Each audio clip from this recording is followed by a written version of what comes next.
नमस्कार, आप देख रहे हैं 4 PM और मैं हूं अभिषेक मिश्रा।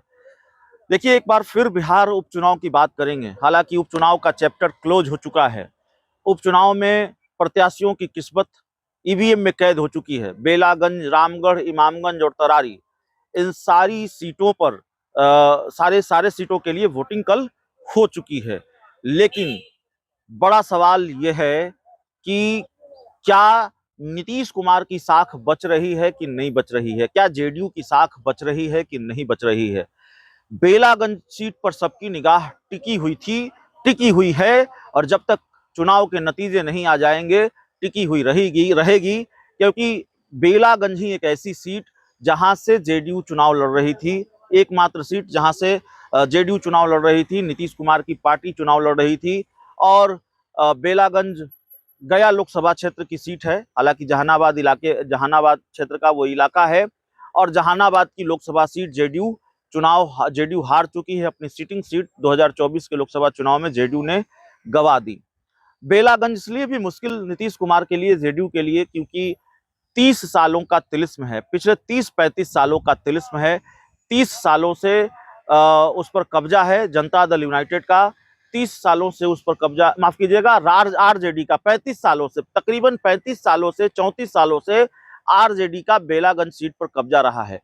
तो वैसे भी ये सीट बहुत मुश्किल है जेडीयू के लिए।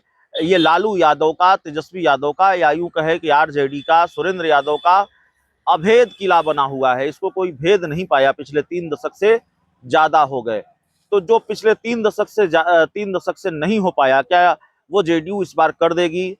जेडीयू आरजेडी के अभेद किले में सेंध लगा देगी, अभेद किले को एक भेद देगी? यह भी अपने आप में बड़ा सवाल है। तो बेलागंज पर निगाह इसलिए भी टिकी हुई है।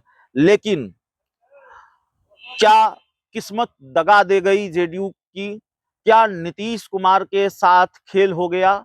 क्या नीतीश कुमार को झटका लगा? नीतीश कुमार को नुकसान हुआ? एन 24 घंटे पहले या कुछ घंटे पहले, बेलागंज में वोटिंग से कुछ घंटे पहले या कुछ घंटों पहले जो घटनाक्रम हुए, क्या उसका भी खामियाजा जेडीयू को भुगतना पड़ेगा? उसका भी खामियाजा नीतीश कुमार को भुगतना पड़ेगा? और वाकई धमकी मिली कि हम जाएंगे तो आपको भी लेकर जाएंगे, तो क्या वाकई नीतीश कुमार को निपटाने के लिए मुसलमानों ने खेल कर दिया है? यह भी अपने आप में बड़ा सवाल है।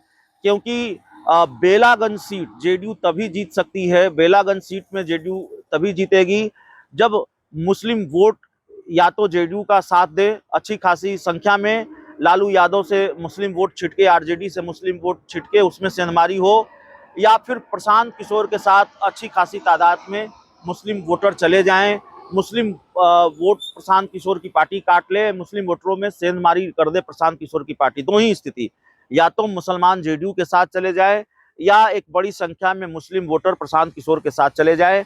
तब आरजेडी के लिए वो राह मुश्किल हो सकती है, जेडीयू वहां से चुनाव जीत सकती है।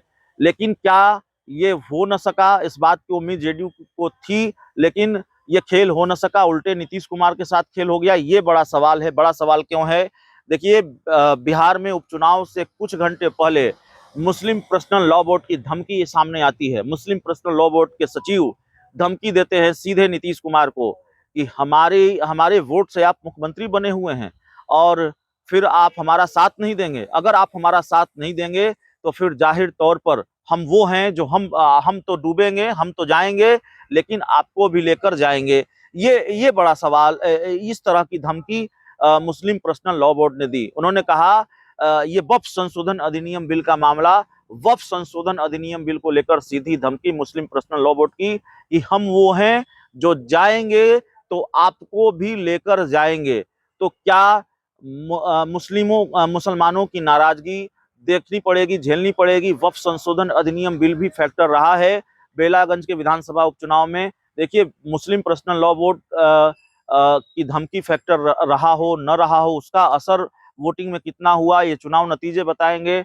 वक्फ संशोधन अधिनियम बिल कितना बड़ा फैक्टर है, वो चुनाव नतीजों से पता चलेगा। लेकिन मुसलमान फैक्टर हैं बेलागंज में, ये बात साफ तौर पर स्पष्ट है, क्योंकि 62,000 से ज्यादा मुसलमानों की आबादी है बेलागंज विधानसभा क्षेत्र में। तो जाहिर है मुस्लिम वोटर बहुत कुछ तय करते हैं। तो संयोग है, प्रयोग है, कुछ घंटे पहले ही, वोटिंग से कुछ घंटे पहले पर्सनल लॉ बोर्ड की धमकी सामने आती है और उसके बाद क्या वोटिंग पर इसका असर हुआ है, क्या मुसलमानों के बीच इसका प्रभाव हुआ है और क्या वाकई झटका लग रहा है जेडीयू को, नुकसान हो रहा है जेडीयू को। 23 नवंबर को जब नतीजे आएंगे तो हर सवाल का जवाब मिलेगा, हर धुंधली तस्वीर साफ होगी। इस पूरी रिपोर्ट में इतना ही। बहुत बहुत धन्यवाद।